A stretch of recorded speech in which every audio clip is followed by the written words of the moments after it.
नमस्कार दोस्तों, मैं राकेश भारद्वाज। दोस्तों, खरखड़ा गांव के अंदर हम पहुंचे हैं। खेलेगा भारत, जीतेगा भारत, वो मुहिम चलाई हुई है। उसी मुहिम को आगे बढ़ाते हुए खरखड़ा गांव के अंदर आज पहुंचे। तो दीपक भाई, आज तो मैं देख रहा था, मेरे ख्याल से खरखड़ा गांव का कोई घर ऐसा बचा होगा जो आपको आशीर्वाद देने के लिए बाहर नहीं निकला।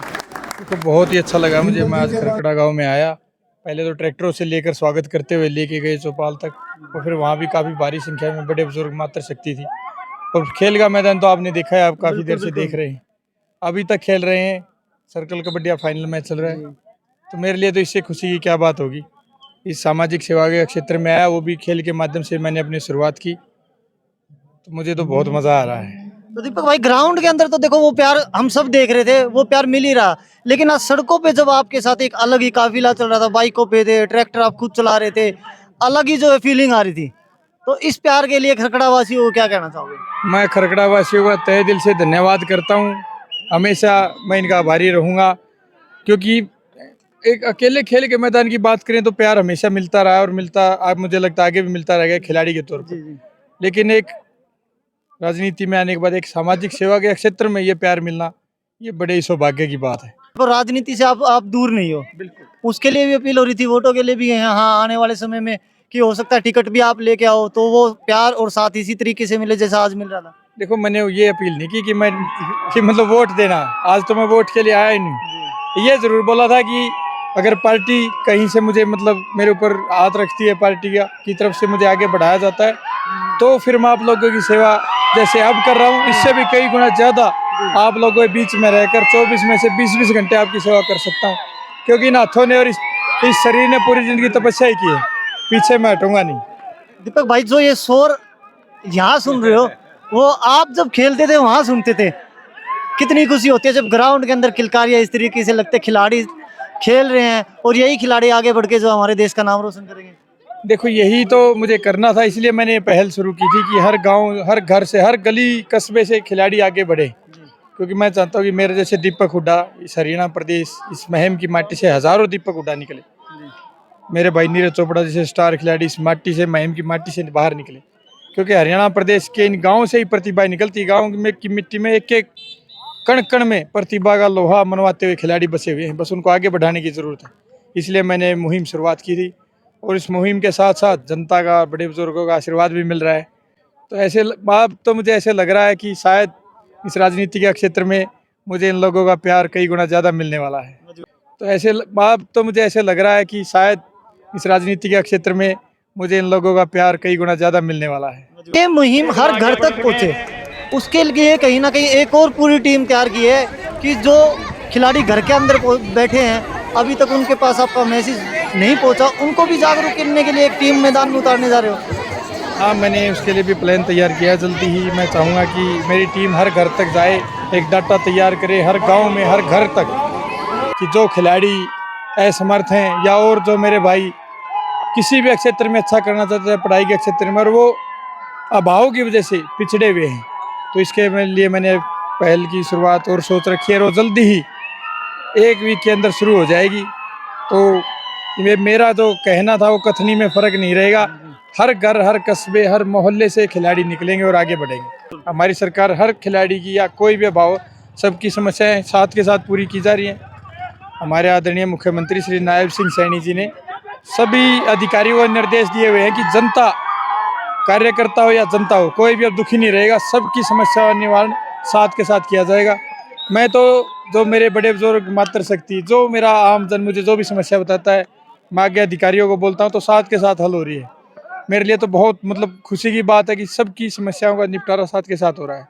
क्योंकि हरियाणा का जो मुख्यमंत्री है, मैं आप सबको बता दूं, आदरणीय नायब सैनी जी नायाब हीरा है हरियाणा के लिए। तो दीपक भाई, ओलंपिक गेम चले हुए, उनको भी लेके जो सरकार पहले से भी इनाम देती आई है, लेकिन आज फिर हमने देखा मुख्यमंत्री जी ने एक घोषणा की है, एक बड़ा इनाम देने की घोषणा की है। 6 करोड़ की बात 4 करें, करोड़ 4 करोड़, 6 करोड़, 4 करोड़, 2.5 करोड़, अलग अलग। तो इन्हीं चीजों से जो खिलाड़ियों को प्रोत्साहन भी मिलता है, और उसी के लिए आज हम ग्राउंड के अंदर देखते हैं। जैसे किट की बात करें, एक को किट देते हैं, दूसरा बच्चा पूछता है कि हमें किट क्यों नहीं मिली, तो उसको बताना पड़ता है आप खेले नहीं, तो वो बोलता अगली बार मैं खेलूँ और मैं भी जीतूंगा। देखो, जब से भारतीय जनता पार्टी की सरकार केंद्र में आई थी, पहले हमारे देश के 2-4 मेडल आते थे, और चाहे वो, मैं आप सबको बता दूं, मैं आपके चैनल के माध्यम से बताना चाहूँगा कि पहले भ्रष्टाचार ही ज़्यादा होता था। उन्होंने एक नीति ऐसी बनाई हुई थी जो उनको अच्छे लगते थे। कहने का मतलब है कि जो उनको ये लगता था ये खिलाड़ी हमारे फेवर का है, हमारी वोट देगा, तो उसको हक दे देते थे। बाकी खिलाड़ियों को कोर्ट से हक लेना पड़ा है। गीता फोगाट रेसलर पूरा देश जानता है, कोर्ट से जॉब लेनी पड़ी। भारतीय जनता पार्टी सरकार में 2016 में कोर्ट से ज्वाइन नहीं किया उन्होंने। मनोज कुमार बॉक्सर अब तक केस चल रहा है। ऐसे बहुत से खिलाड़ी हैं जिन्होंने कोर्ट से नौकरी का सहारा लेना पड़ा। बहुत से ऐसे खिलाड़ी हैं जो योग्य थे, ज़्यादा योग्य थे, उनको छोटे पदों पे लगाया, किसी को एसआई लगा दिया, किसी को इंस्पेक्टर लगा दिया, जिसका छोटा मेडल था उसको डीएसपी लगा दिया। पहले होता था भेदभाव, अब सबके लिए एक बराबर रूल है, सभी को एक समान पैसा, एक समान नौकरी। और अब भारत देश की मेडलों की संख्या से आप अंदाजा लगा सकते हैं। पहले देश का एक मेडल आ जाता पूरा देश पटाखे फोड़ता था, दिवाली मनाता था। अब की बार 2023 में एशियन गेम्स और पैरा एशियन गेम्स दोनों के मिलाएं तो 221 मेडल भारत देश ने हासिल किए। कोई छोटी बात नहीं है। पिछले कॉमनवेल्थ में 69 मेडल्स, ओलंपिक में 7, पैरा ओलंपिक में 19 और डेफ ओलंपिक में 20। ये भारत देश की स्थिति आज है भारतीय जनता की सरकार के आने बाद, भारतीय जनता पार्टी की सरकार के बाद। तो कैसे कह सकते हैं कि हमारी सरकार में खिलाड़ियों का भविष्य उज्जवल नहीं है। आदरणीय प्रधानमंत्री जी ने खेलो इंडिया नीति इतनी बेहतरीन बनाई थी कि खेलो इंडिया के भी ओलंपिक में आपको कई खिलाड़ी ऐसे मिलेंगे जो खेलो इंडिया नीति से निकल कर देश का आज ओलंपिक में प्रतिनिधित्व कर रहे हैं। तो उनकी नीति को आगे बढ़ाया, मैंने इसका नाम रखा खेलेगा भारत जीतेगा भारत और गेम ऑन नशा गॉन।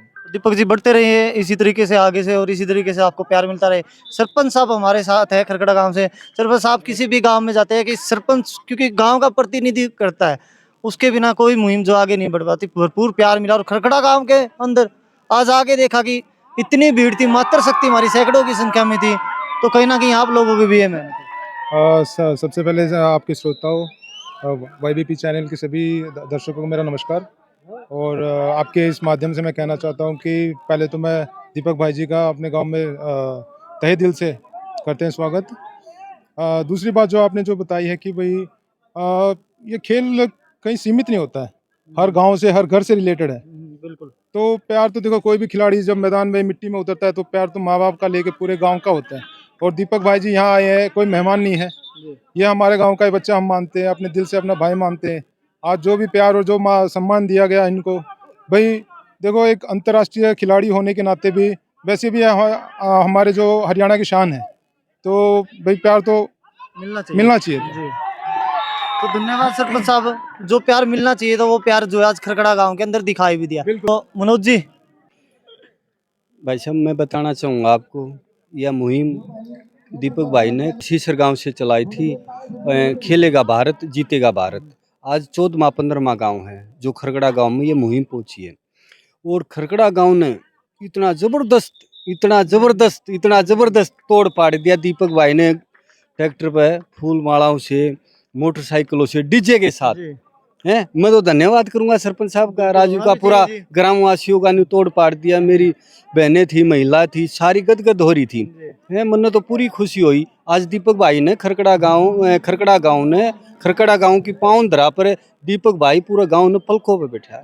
देख ही रहे थे क्योंकि गांव के अंदर तो प्यार मिला और मात्र शक्ति जो यहाँ दौड़ लगा रही थी एक दूसरे से आगे दौड़ने के लिए, फर्स्ट आने के लिए, और वो उनके चेहरे पे खुशी दिखाई भी दे रही थी। मैं एक बात बताऊं, मैंने देखा रेस 2 करवाई थी महिलाओं की। एक तो 80 साल से ऊपर है, अरे कोई भी महिला भाग ले सकती है। मैंने देखा ढीली थी मेरी जो मातृ शक्ति थी, बूढ़ी जो 80 साल की थी, उनकी तोड़ पाड़ दिया। जो बाजी है ना, बड़े गदगद हो गए। मैं भी, दीपक भाई भी बड़े खुश हो। यहाँ सबसे बड़ी बात क्या है, आने वाली जनरेशन को जो युवा खेल रहे हैं ना, सबसे बड़ी बात है नशा मुक्ति और प्रेरणा भी मिली। इससे बड़ी बात हो नहीं सकती। तो दीपक भाई लगे रहिएगा इसी तरीके से, हम भी आपके साथ लगे हुए हैं। जहाँ ये मुहिम चलती रहेगी, आगे बढ़ते रहेंगे। जी, मैं भी ये कहना चाहता हूँ कि कोई भी खेल है किसी भी पैसे या किसी चीज़ से तोला नहीं जा सकता। खेल ऐसा होता है, जैसे आज आपने देखा होगा कि भाई वो कहते हैं ना, भाई कोई भी इंसान है बुरा नहीं होता। आज आपने भी देखा 80 85 87 साल का जो बूढ़ा था, जो मेरी माताएं थी, जो मेरी दादी थी, जो दौड़ लगा रही थी, उनमें जो बचपन में जैसे गिरते पड़ते जब बच्चे जब खेलते हैं, तो वो आपने दिखाया होगा। वो ये दर्शाता है कि भाई हर इंसान अपने मन में, भाई देखो घर की परिस्थितियाँ अलग हो जाती हैं, भाई समय बदल जाता है, लेकिन जो अंदर की जो भावना थी, खेल भावना कभी मरती नहीं है।